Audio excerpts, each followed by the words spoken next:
Hey pop culture fans, welcome back to another video of the anime talks YouTube channel. और आज की इस video में हम लोग बात करने वाले हैं स्पाइडरमैन ब्रांड न्यू डे के बारे में।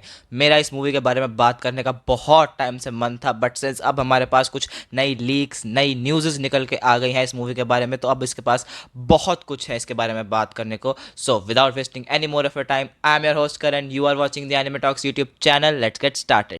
बिफोर वी बिगिन, मैं दो चीज़ें क्लैरिफाई कर देना चाहता हूँ। पहला कि मैं पूरी वीडियो में यहाँ देकर काफ़ी बात करूँगा क्योंकि मैंने यहाँ पर अपना टैब रख रखा है, जिससे मैं काफ़ी चीज़ें पढ़कर आप लोगों को सुनाऊंगा। काफ़ी चीज़ें जो मैंने लिख रखी हैं इस मूवी के बारे में वो आपको सुनाऊंगा। दूसरी ये है कि इस वीडियो में मैं कुछ कुछ रूमर्स की भी बात करूँगा जो कि हमें स्पाइडरमैन ब्रांड न्यू डे की स्टोरी के बारे में हमें थोड़ा बहुत बताते हैं, और कन्फर्म चीज़ों के बारे में तो हम बात करेंगे ही करेंगे।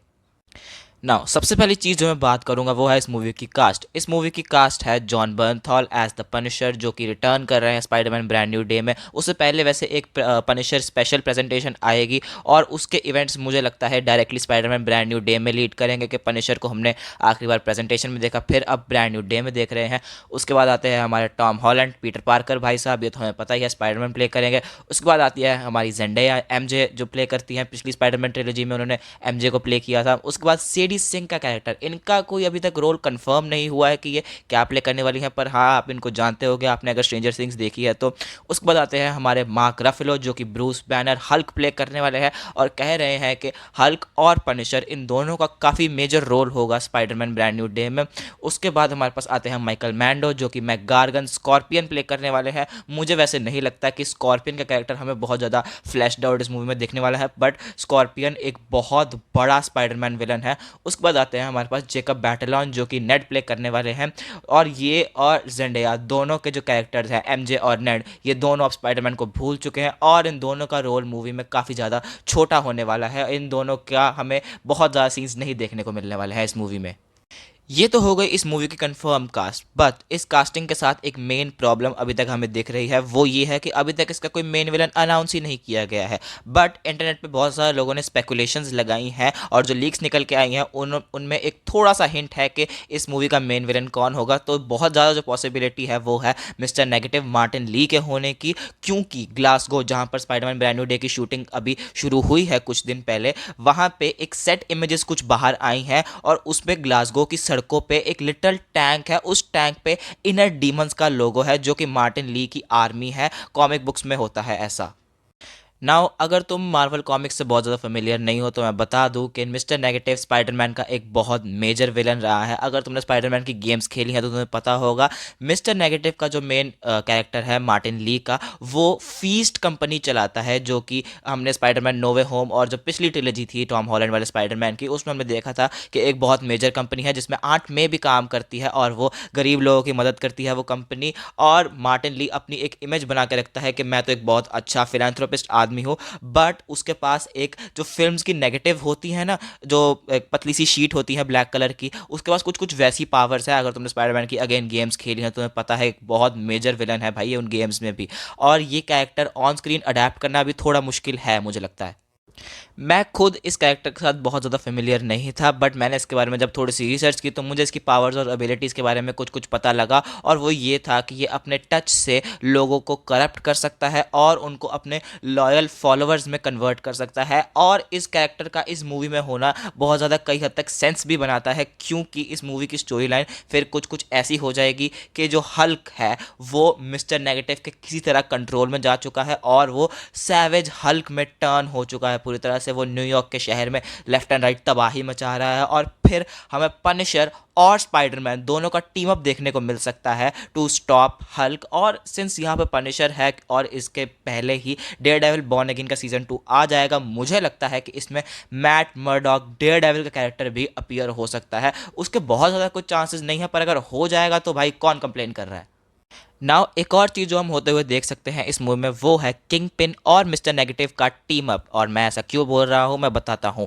डेयरडेविल बॉर्न अगेन के सीजन 1 में हमने देखा था कि विल्सन फिस्क का मेन गोल है न्यूयॉर्क से सारे के सारे विजिलेंटीज़ को मार देना, और मुझे लगता है वो ये करने के लिए मिस्टर नेगेटिव की हेल्प लेगा। और जो डेयरडेविल बॉर्न अगेन सीजन 2 के इवेंट्स होंगे वो डायरेक्टली लीड अप करेंगे स्पाइडरमैन ब्रांड न्यू डे में, और फिर हम देख सकते हैं डेयरडेविल, पनिशर और स्पाइडरमैन का टीम अप, और उनके सामने होंगे विल्सन फिस्क, मिस्टर नेगेटिव और एक करप्टेड ब्रूस बैनर। और ये चीज़ सुनने में तो बहुत मतलब माइंड ब्लोइंग और क्रेजी लगती है, बट मुझे ऐसा नहीं लगता होते हुए।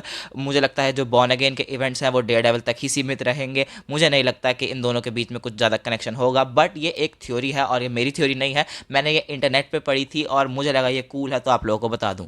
नाउ अब हम बात करते हैं इस पूरी वीडियो के मेन टॉपिक की, वो है स्पाइडरमैन का नया सूट। सोनी ने आज से 2 दिन पहले इसका एक फर्स्ट लुक निकाला था।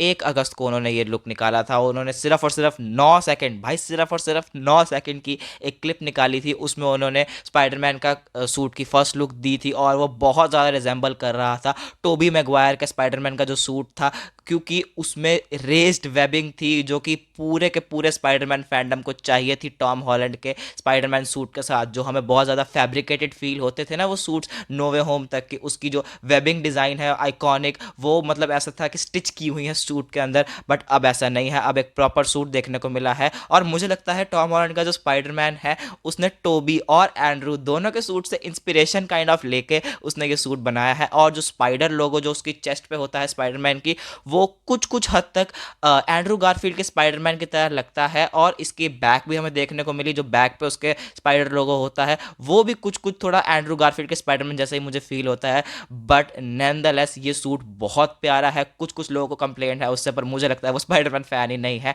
ये सूट बहुत अच्छा है and I am very excited to see it.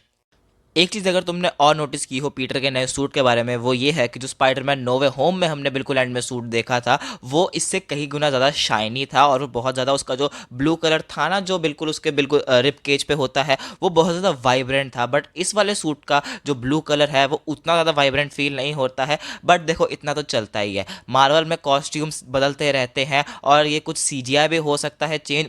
मुझे तो ये भी लगता है कि जो हमने अभी कुछ दिन पहले सूट देखा था वो भी फाइनल प्रोडक्ट नहीं होगा, इसमें भी कुछ चेंजेस किए जाएंगे पोस्ट प्रोडक्शन में। आजकल तो सब कुछ ही पोस्ट प्रोडक्शन में हो जाता है। नाउ इस मूवी को लेकर एक बहुत बड़ा और मेजर सवाल है जो पूरी ऑडियंस के माइंड में दौड़ रहा है कि क्या एंड्रू गारफील्ड और टोबी मैगवायर का स्पाइडरमैन इसमें वापस आएंगे। तो इसका एक बहुत ही सीधा सीधा जवाब है मेरे अकॉर्डिंग तो कि नहीं, इस मूवी में वापस नहीं आएंगे। ऑल्दो सोनी बिल्कुल चाहेगा कि स्पाइडरमैन नो वे होम की सक्सेस के बाद वो इस फॉर्मूला को रिपीट करें, बट इस मूवी का जो प्लॉट है वो ऑलरेडी बहुत ज़्यादा भरा हुआ है काफ़ी और चीज़ों से। और अगर इस प्लॉट में हम मल्टीवर्सल इवेंट्स और डाल देंगे तो ये बहुत ज़्यादा केओटिक प्लॉट हो जाएगा और इस मूवी की स्टोरी फिर उतनी ज़्यादा अच्छी कनेक्ट नहीं हो पाएगी। और हमें इस चीज़ को माइंड में रखना है कि ये चीज़ जो स्पाइडरमैन ब्रांड न्यू डे है वो पहले आने वाली थी अवेंजर्स डूम्सडे के बाद, बट अब वो नहीं आ रही है और डूम्सडे बाद में आएगी उसके काफ़ी। तो इस मूवी में बहुत ज़्यादा हमें मल्टीवर्सल इवेंट्स देखने को नहीं मिलेंगे और एक्सपेक्ट भी मत करना, क्योंकि ये एक स्ट्रीट लेवल स्टोरी होनी चाहिए, the way Spiderman was created.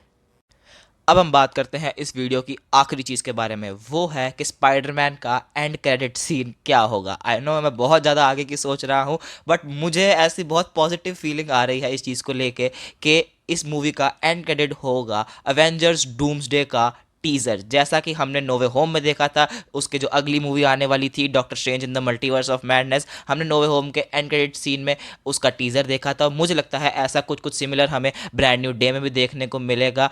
और अगर ये चीज़ देखने को नहीं मिलती है तो मुझे बहुत बुरा लगेगा, but let's see if I am correct. See you in 1 year. So guys ये वाली वीडियो इतनी ही थी। मुझे इस वीडियो में बहुत मज़ा आया क्योंकि Spiderman, I basically love Spiderman. मैंने पहली मूवी अपनी लाइफ की मार्वल की द अमेजिंग स्पाइडरमैन ही देखी थी। तो अगर आपको भी स्पाइडरमैन पसंद है तो इस वीडियो को लाइक ज़रूर कीजिएगा। अगर आपको पॉप कल्चर और एनिमे के बारे में जानना पसंद है तो मेरे चैनल को सब्सक्राइब कीजिएगा, अपने दोस्तों को शेयर कीजिएगा ये वीडियो जो कि मार्वल और सुपर हीरो फैंस हैं। तो मैं मिलता हूँ आप लोगों से अगली वीडियो में कुछ नई चीज़ों के साथ। तब तक के लिए गुड बाय।